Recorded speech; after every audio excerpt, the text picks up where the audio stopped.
Hey y'all, this is TCA Gaming. I'm going to show you guys some more stuff that I bought and that I've got in on consignment. These consignments are really cool.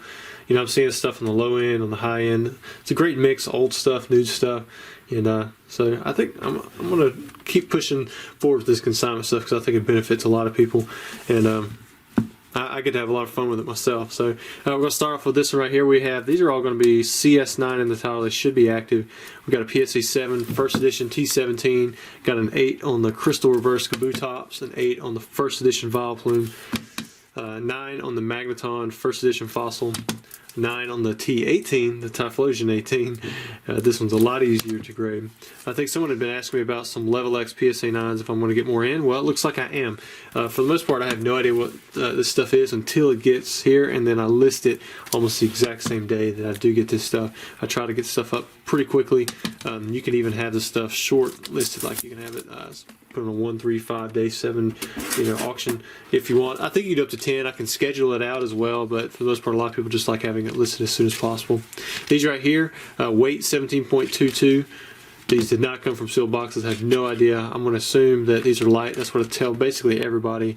I would think that would be a lightweight for sure on the CS9. On the Team Rocket First Edition booster pack. Let's see what else we have here. Cool, got a Raikou. And this one I bought from, I tried to catch the card right there, Collectibles. It looks like RWAW.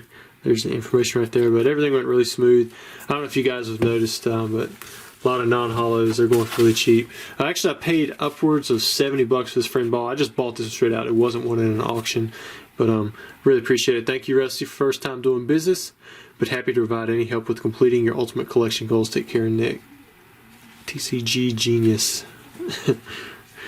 Yeah, I'm down to 3 Skyridge, or I was down to 3. Now I'm down to 2 non-hollows that I need. I've got all of the crystals and the hollows and stuff. But just for the regular set, the reverse hollow set, I've got several PSA 10s that I still need. But I think Seal number 94 and maybe Ammonite. I've seen the Ammonite online through Card House, but it's like 300 bucks or something like that, or it was. I don't even know if it's still up. I'm looking for under $100 most on these cards just because they're so easy to grade and they're not expensive. So I'm just kind of being patient. Picked up a base set too, Rhyhorn. This is one of those $30 pickups that I'm kind of just sporadically doing here and there for the non-hollows on the WotC.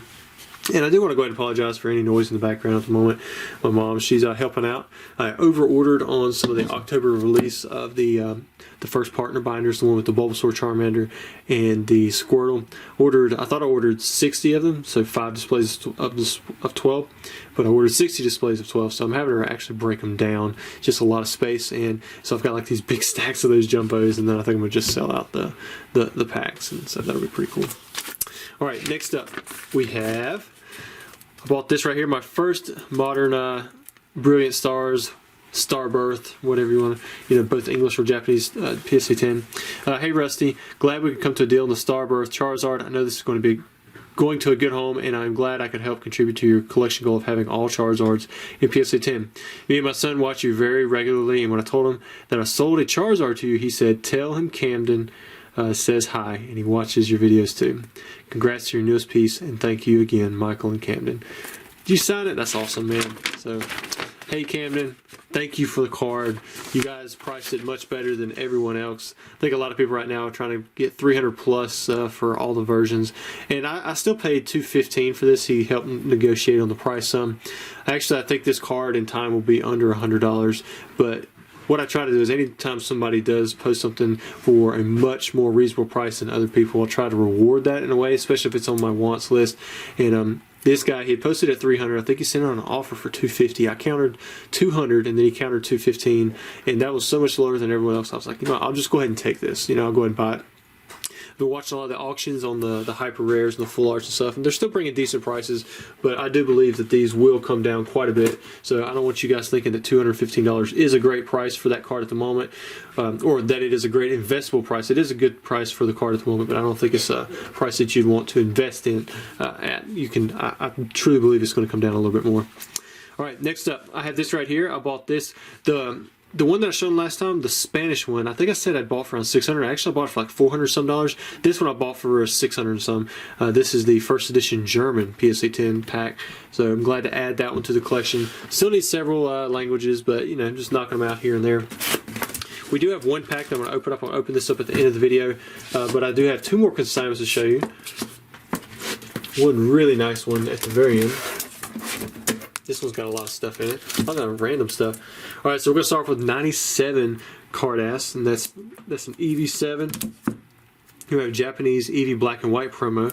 PSA 7 got the Umbreon. This is a promo. I know on the English side it's in the set, but on the Japanese side it's actually exclusive to the Neo File 2, the Neo binder.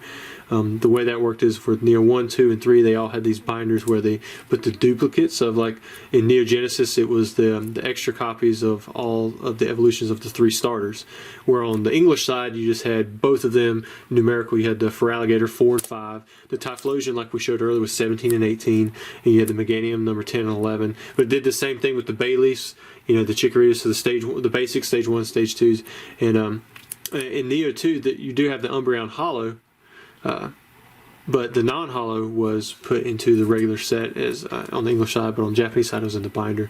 So it's kind of like that. And then some of the other promos were actually exclusive, or that you saw them released in a different way. You might be hearing my father-in-law down there sneezing and yelling, but maybe it'll add to the comedy of the video just a little bit. He's got his TV cranked up a little bit too. He's kind of sick, feeling under the weather, so I'm just kind of, I tried to sneak up here, thought maybe I'd just try to do the video without telling them about it, and we'll see what happens. Maybe, like I said, maybe it'll add to the comedy of the video if you guys can hear it. Anyways, next one up, this one is an Umbreon Town on a Map. Mint 9. I think you can get a lot of value for the 9, but I still expect this one to do pretty well. Same thing with the Karen's Umbreon, also Mint 9. Here's the other Neo 2 Hollow I was talking to you about. It's got the moon in the background. Now we have an Eevee. This one is from the Meiji. It's embossed. You can see it's got like really thick. Back then, this is, I guess you could say this is like the full art, but it was much less, I guess, detailed with how many lines there were. Actually, I really prefer this. I kind of wish that the full arts would go this direction rather than just have hundreds of little tiny lines, you know, to make it a texture type card. I like this where it's embossed. You can see, you know, there's much more depth, and almost makes it give like a 3D feel to it. Next up, we have a Shedinja. We'll just call him. We'll just say he's a ninja. That's what we'll say he is. We have a Scream promo. Got the Eevee in a Mint 9. Got an Espeon from Team Magma, Team Aqua. I want to say this is. I thought this one was Sandstorm on the English side, but maybe there's one both in Sandstorm and Team Magma, Team Aqua. I can't really remember. Some of those sets they kind of flip-flopped a few of the cards. There's the Eevee from. This is actually from the pack. There is another Eevee that is exclusive to the binder. Here we got an E5. Of 12 this is the Topps Charmeleon promo. 6 was the Charizard, 4 was the Charmander. Got to Ho-Oh, Neo Revelation. This one is from the binder. A lot of times if you're unsure if something came from the binder or from like if it came from the set itself, a lot of times promos on the Japanese side for the old WotC stuff or WotC era, they will not have a rarity symbol. You can see right there, this one doesn't have a rarity symbol. They did that with like the Gem series, and they actually did it with some of the base set stuff that was included in the quick starter. It's only with base set where many of the no rarity cards were actually much more rare, and they were considered like the first edition or whatever you want to call it. Next up, we have a Regeki, one of the most powerful cards in history for Yu-Gi-Oh! Destroys all monsters on their side of the field, but it's a ghost rare. I thought that was pretty cool. I hadn't seen that one before. Got a Serpent Night Dragon. This one really wasn't that powerful back in the day, but it was still really cool to pull. And from what I heard, it actually got some decent play back in the very beginning. I think it's just because everyone thought it was that cool. Next up, we have the Umbreon again. This one is going to be CGC graded 9. We have a Light Vaporeon 9 from CGC. Then we have the stamp promos, the Cramorant, pulled the Gem Mint 9.5 from BGS, and the other one as well with the Pikachu. Then we have the Umbreon from Call of Legends, becoming much more popular. Call of Legends is a decently hard set to get, BGS 9. They also have the Poker set, Pristine 10 Umbreon. Now, I think that's really cool. These tend to get a high grade And I would have never thought that these would have been a collectible that a lot of people went for, but it really does seem to be. And then we have one more consignment to do, then we'll jump into the pack opening. We're going to start off really strong here with a reverse hollow TV reporter Near Mint 7. Now some of you are probably thinking, what, this is a trainer. It's a reverse hollow, it's from the EX series, and it's a 7. Like, why is that a strong card to start off with? And it's because this card was very, very short printed.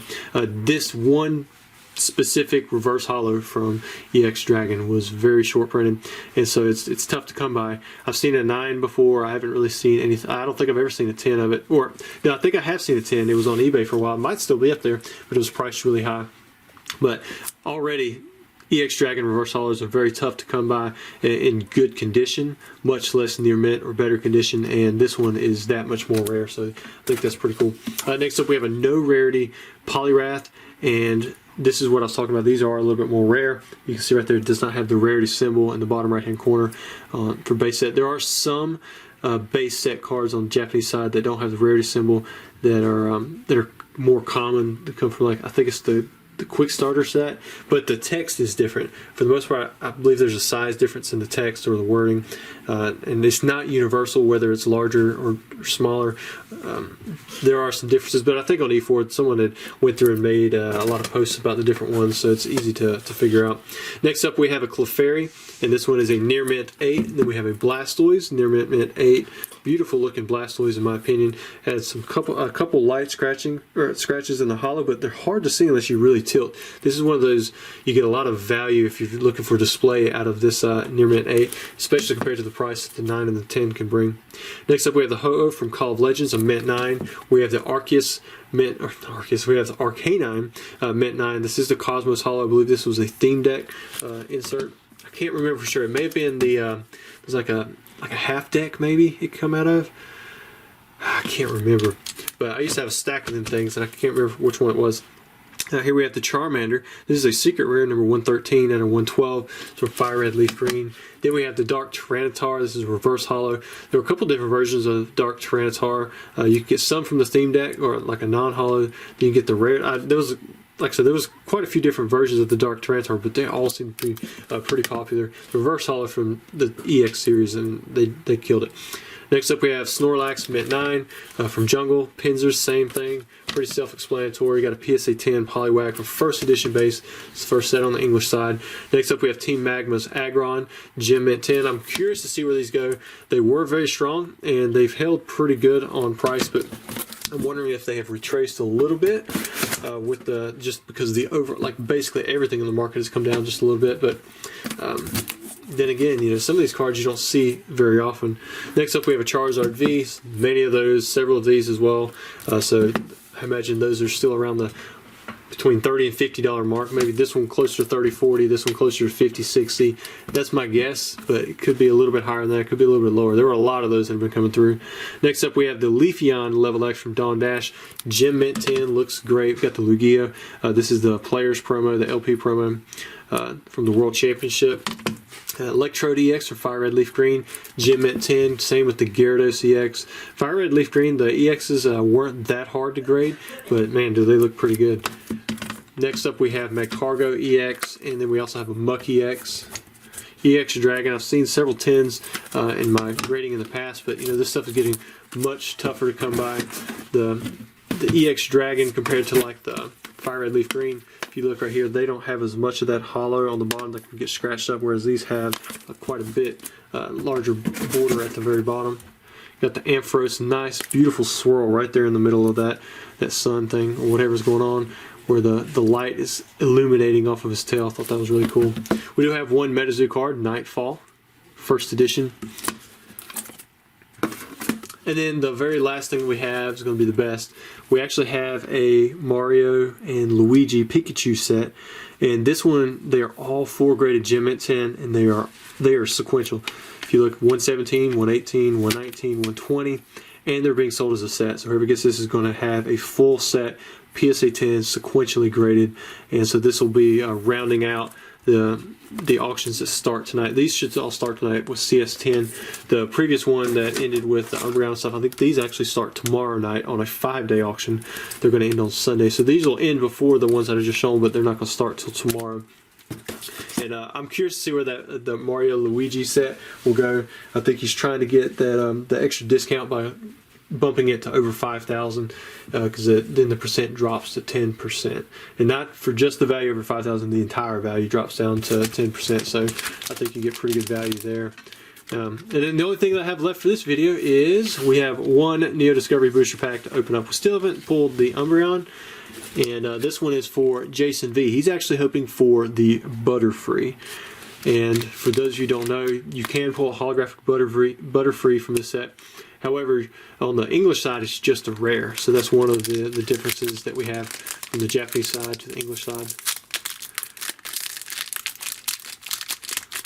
Now, probably the coolest pull, I guess, maybe the Dark Raichu. We still haven't done that one. The Umbreon is usually the chase, but you know, I think I've forgotten to mention that you can get the secret rare Dark Raichu in this one. So this will be the holo right here. Set that one off to the side. Now let's see what non-holos we get. We have the Weedle, Ammonite, Corsola, Teddiursa, Pineco. There's another one of the Ruin Walls. This is the one with the Raichu Shadow. And then we have the Kabuto on the wall. Spinarak, Larvitar, Xatu. And now what is Jason going to pull? Can he get the Butterfree?